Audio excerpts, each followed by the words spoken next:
Hello everyone, welcome to my channel. Today we will be talking about the EDSA People Power Revolution that happened in 1986. Before we begin, make sure to like this video, subscribe to the channel and press the notification bell so you will be notified whenever we upload a new video. Now let's get started with our first fact.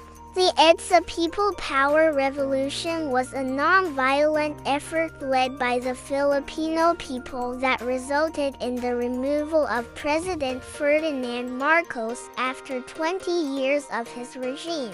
It began on the evening of Thursday, February 1986, when an estimated 100,000 Filipinos from various sectors of society gathered at the EDSA or Epifanio de los Santos Avenue in Metro Manila. The protesters, who came from different religious, racial, social class, and political beliefs, united against the corrupt and repressive regime of then-President Ferdinand Marcos. This spontaneous demonstration soon grew into a massive 4-day-long street party as more and more Filipinos from all walks of life joined the movement. On the other hand, Marcos loyalists attempted to disperse the crowd but failed due to the massive support from the public. The revolution ended on the afternoon of EDSA Sunday when Marcos left the country for exile in Hawaii. The event was one of the most significant in the country's history as it marked the end of an era of dictatorship and paved the way for democracy to be restored. Next, let's take a look at what had prompted the revolution. The immediate trigger for the EDSA revolution was the snap presidential elections held on February 7, 1986. These elections were called by Marcos as a means to legitimize his rule despite growing opposition both domestically and internationally. However, the opposition leader, Corazon Aquino, widow of the late Senator Benigno Aquino Jr., who was assassinated in 1983, won overwhelmingly, according to unofficial tallies. This result was unacceptable to Marcos and his family, who refused to concede defeat. Instead, they declared martial law and detained thousands of opposition supporters, including Corazon Aquino. However, this move only intensified public opposition to Marcos's regime and ultimately led to the EDSA revolution. Now let's talk about some important figures involved in this revolution. First up is Corazon C. Aquino, the widow of Benigno Aquino Jr., and the main figurehead of the opposition against Marcos. After her husband's assassination in 1983, she went into exile in the United States but returned to the Philippines in 1986 to run against Marcos in the snap election. Despite being under house arrest after the election, she became the president after the revolution and served until 1992. Next is Darius Bondoc, a key figure in planning the peaceful People Power Revolution. He was part of a group of non-violent activists who organized civil resistance against Marcos's regime. His strategic thinking and commitment to non-violence played a crucial role in the success of the revolution. Next is Eva Colo, a former First Lady of the Philippines and wife of Benigno Aquino Jr.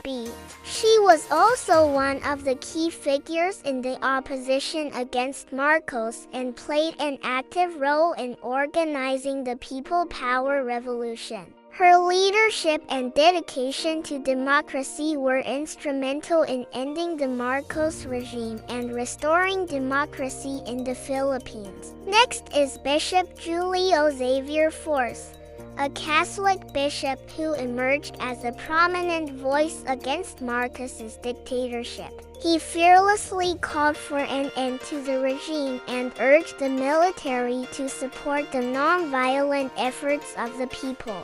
His unwavering commitment to justice and human rights made him a symbol of courage and integrity during the revolution. And finally, let's talk about General Fidel Ramos, who was the chief of staff of the Philippine Army at the time of the revolution. He played a pivotal role in ensuring the success of the non-violent movement by encouraging the military to abandon Marcos and support the protesters. His decision to switch sides and support the revolution was a turning point that led to Marcos' downfall. Speaking of Marcos, now let's talk about his family and their involvement in the revolution. First up is Imelda Marcos, the wife of Ferdinand Marcos and a prominent figure in Philippine politics. She was known for her extravagant lifestyle and vast wealth amassed during her husband's regime. Imelda's close ties to the military and influential individuals gave her considerable power and influence during the revolution. Next is Ferdinand Marcos JRB, known as Bonbon Marcos, the son of Ferdinand and Imelda Marcos. He played a role in attempting to retain power during the revolution, but ultimately had to flee the country along with his parents. And finally, let's talk about Irene Marcos, the daughter of Ferdinand and Imelda Marcos. Like her brother, she was involved in trying to keep her family in power, but eventually went into exile with them. Moving on, let's talk about the role of the Catholic Church in the revolution. The Catholic Church played a significant role in the EDSA revolution, providing both spiritual and material support to the protesters. Many Catholic leaders and members of religious orders actively participated in the movement, providing humanitarian aid, legal counsel, and moral guidance to those involved. The Church's condemnation of the Marcos regime and its unwavering commitment to justice and human rights inspired many Filipinos to join the movement and fight for democracy. Now let's discuss the role of the media in the revolution. The media played a crucial role in shaping public opinion and mobilizing support for the revolution. Journalists, broadcasters, and print media outlets provided Filipinos with information about the movement and gave voice to the grievances of the people.